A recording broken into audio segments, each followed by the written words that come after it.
There are a handful of international tournaments that become synonymous with one player: Pelé 1970, Maradona 1986, and Ronaldo 2002. The 1984 Euro is another example because Michel Platini put on the most dominant individual performance in Euro history.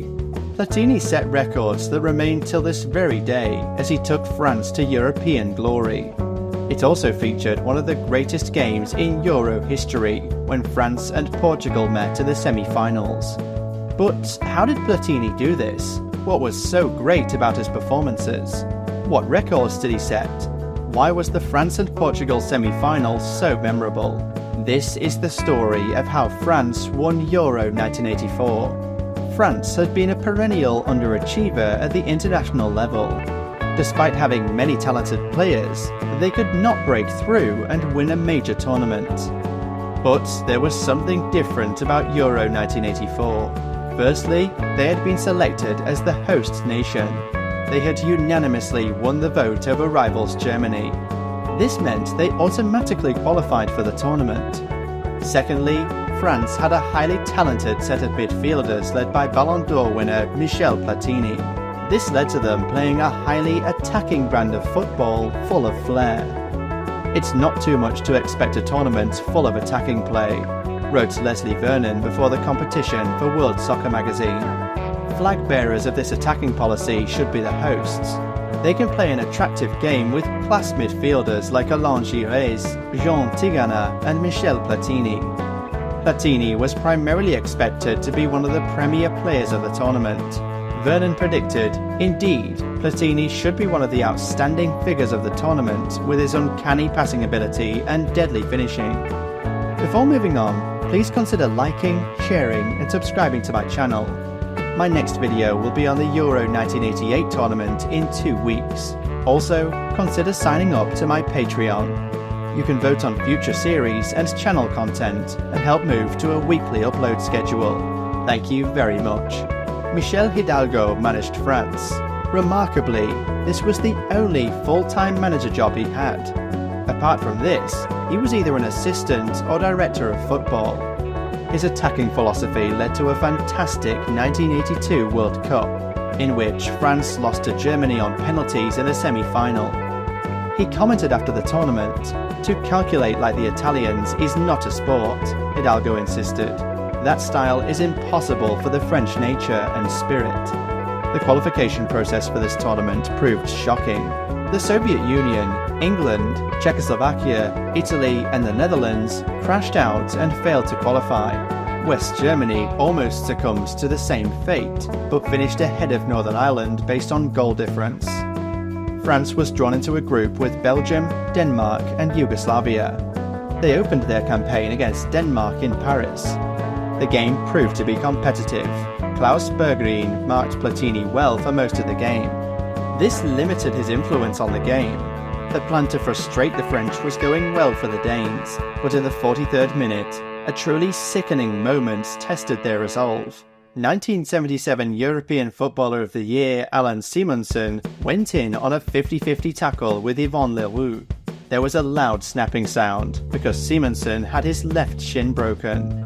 The book Danish Dynamite described the incident as follows: "Players and the fans in the stadium that day still talk about the sound. It sounded like a branch breaking in a tree." Despite this, the game remained goalless going into the second half. The crowd was starting to get nervous, but in the 78th minute, France finally got their goal. Jean Tigana won the ball with a brilliant tackle in midfield. He then played the ball to the edge of the Danish box. The ball bounced around but finally came to Platini, who took a shot from the edge of the box, took a slight deflection and went in. France won 1-0. This was the first of many decisive moments for Platini. The win was marred by Manuel Amoros getting sent off when he headbutted Jesper Olsen. He was suspended for 3 games and did not feature again in the tournament. France played Belgium next. Belgium had beaten Yugoslavia 2-0. A challenging game was expected, but the French midfield dominated the game. Platini was again the main instigator. Just 4 minutes in, France won a free kick 30 yards out. Platini laid the ball off to Jean-Baptiste, who took a thunderous shot that crashed off the crossbar. The ball returned to Platini, who was the quickest to react, and he hit a powerful left-footed shot in the corner to make it 1-0. In the 33rd minute, France scored a sublime team goal. Alain Giresse and Jean Tigana exchanged a couple of 1-2s before Giresse scored with a lovely chip to make it 2-0. In the 43rd minute, France launched a counter-attack. The ball came to Giresse on the left wing. He took a touch and delivered a perfect cross to Luis Fernandez, who headed it in to make it 3-0. France continued their domination in the second half. In the 74th minute, Didier Cisse was brought down by keeper Jean-Marie Pfaff and a penalty was awarded. Platini scored with his right foot to make it 4-0. In the 89th minute, France won a free kick on the right side. The ball was crossed in, and Platini jumped and scored with a powerful header off the post to complete his perfect hat-trick. Platini later told 442 magazine, "We put in our best performance of the tournament against Belgium in Nantes. With Tigana, Fernandez and Giresse, we had a team that played possession football. We knew we had to do that to succeed. We won 5-0, and it sent a message to the whole world." France played Yugoslavia in their final game of the group stage. It proved to be a fantastic match and another iconic performance by Platini. 32 minutes in, Milos Sestic scored a superb goal. He dribbled towards the French penalty box, exchanged a 1-2 with Safet Susic, and then took a powerful shot into the roof of the net to give Yugoslavia the lead. The first half ended 1-0. France finally got the equaliser in the 59th minute, and Platini scored again. Jean-Marc Ferreri crossed low to the far post, and Platini bravely poked it in with his left foot just before the keeper could reach it. Just 3 minutes later, Battiston played an accurate cross that Platini finished with a diving header to make it 2-1. In the 77th minute, France won a free kick 20 yards out. Platini took a short step and beautifully curled a shot with his right foot into the far top corner to complete another perfect hat-trick. In the 84th minute, Yugoslavia managed to get a goal back via a Dragan Stojkovic penalty. The game finished 3-2 to France. Platini later commented, "I didn't notice at the time I scored what people call a perfect hat-trick against Belgium at Euro 84, so I did it again 3 days later against Yugoslavia." Platini remains the only player to score 2 hat-tricks in European Championship history. The game did suffer a tragedy. Yugoslav doctor Milenovic suffered a heart attack on the pitch and died later in hospital. France finished top of the group with 6 points. They scored 9 goals, and Platini scored 7 of them. Thankfully, this tournament had a semi-final stage, unlike Euro 1980. France played Group 2 runners-up Portugal in Marseille. Surprisingly, Portugal finished ahead of West Germany, who were eliminated in the first round. What followed is widely considered one of the greatest games in Euro history. The game started with a breathtaking pace, and both teams took an offensive approach. This led to the defenders taking a physical approach and conceding free kicks. Despite applying pressure, neither was able to create a clear-cut chance in the first 20 minutes. In the 23rd minute, Platini was fouled 25 yards from the Portuguese goal. Unexpectedly, Jean-François Domergue stood over the ball instead of free-kick specialist Platini. He took a long run-up and hit a mighty strike that swerved away and flew into the top corner. Despite the goal, Portugal continued to attack. They had a couple of chances, but they were high over the bar. In the 40th minute, Fernandez scored for France, but the goal was correctly ruled out for offside. France had a glorious chance to make it 2-0 1 minute into the second half. Fernandez was played through on goal. He took a powerful shot, and Manuel Bento pulled off a great save, but it returned to Fernandez. With a wide-open goal, he took a first-time shot but sent it just wide. A few minutes later, Giresse took a powerful swerving shot from 30 yards out, forcing Bento to make another fantastic save. France was clearly on top.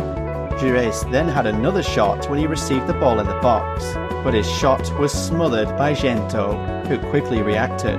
In the 59th minute, Platini turned inside and out on the edge of the box before taking a strike at goal. But once again, Bento pulled off the save. Portugal began to exert themselves back into the game. They had numerous crosses and passes into the box, but could not create a clear opportunity to score. In the 73rd minute, Portugal had a corner, and the low cross came to Eurico Gomes, who took a low shot from close range, but Joel Bads made the save. In the 74th minute, Portugal crossed into the box, which came to a wide-open Rui Jordão, who met it with a lovely looping header that floated into the corner to make it 1-1. In the 79th minute, France had another great chance. Platini was played through on goal, but Bento again reacted fast and blocked the shot.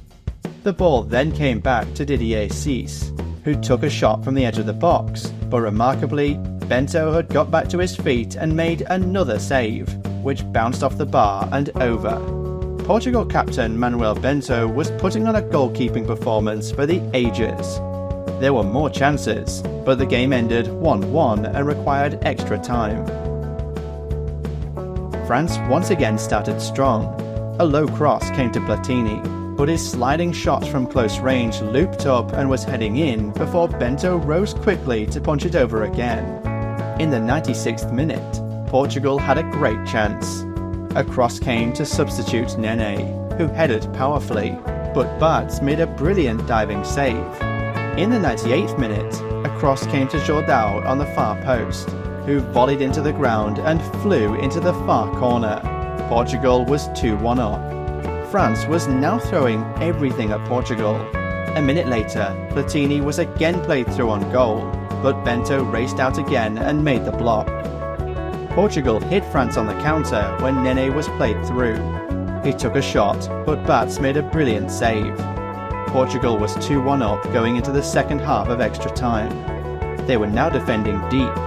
France continued to have chances and even a penalty appeal, but Portugal was holding on. In the 114th minute, France finally got their equaliser. Domergue found Leroux, who passed to Platini in the box. He turned quickly as he was tackled, and the ball came to Domergue, who scored from close range. It was 2-2. Incredibly, both teams continued to attack. In the 119th minute, France counter-attacked, with Fernandes making a driving run into midfield. He then played it through to Tigana. Tigana then played a through ball to Platini, but it was blocked. It returned to Tigana, who dribbled to the right side and crossed low towards goal. The ball came to Platini, who took a measured touch before firing it in from close range. France had scored the winner with just a few seconds left. The commentary of the late John Motson immortalised the goal. Tigana again, Tigana, Tigana, Platini, goal! Platini for France, with a minute to go. Platini later spoke about the French attacking approach late in extra time. We got into the last 7 minutes of extra time, and we had a tremendous will to win, especially as Jean Tigana told us he had never won a penalty shootout. We knew we had to avoid going to penalties. Spain beat Denmark in the other semi-final on penalties after the game finished 1-1. The final between France and Spain was played on June 27th in front of over 47,000 fans. In the opening minute, France had a chance with a free kick. Bellon passed to Gires, but his shot was saved. Victor Munoz then had a chance, but his shot was blocked. Victor then had another chance, but he headed over the bar. Santillana then had 2 chances to score before half-time. He had a header cleared off the line by Baptisson, and then he sent a shot just wide. Spain was stronger in the first half, but did not find a goal. It was goalless at half-time. In the 57th minute, France were awarded a free kick when Lacombe was fouled by Salva on the edge of the Spanish penalty box.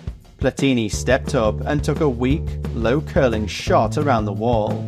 Spanish keeper Luis Arconada dived to make a routine catch, but the ball squirmed out of his hands and rolled in. Platini had scored his 9th goal of the tournament, a record that still stands today. Arconada was considered a top keeper known as the Octopus. but this mistake would forever haunt him. The goal was dubbed the Arconada goal in Spain. The goal gave France confidence but deflated Spain. Gires had a shot that went just wide. With 5 minutes left, Leroux got his second yellow card for tripping Sarabia. He became the first player sent off in a Euro final. Spain piled on the pressure, and France hit them with a counter late on. Tigana played a through ball to Bellon, and he chipped the ball over Arconada to make it 2-0 and seal the win. France had won their first major tournament. Platini later said, "We reached a point where French football could honestly say, 'Hey, we're good.' Before that match, we didn't know. We were really a good football team and convinced ourselves we were capable of winning the European Championship in 1984. Spain played very well. Then we had that chance from the free kick and Arconada made a small mistake. For once, it didn't go against us. This was the finest tournament of its kind since World Cup 1970, and by far and away the best European Championship," wrote Keir Radnich in World Soccer. Well, that was the story of Euro 1984. My next video will be on Euro 1988 in 2 weeks. If you would like to learn more, please consider subscribing. Thanks for watching.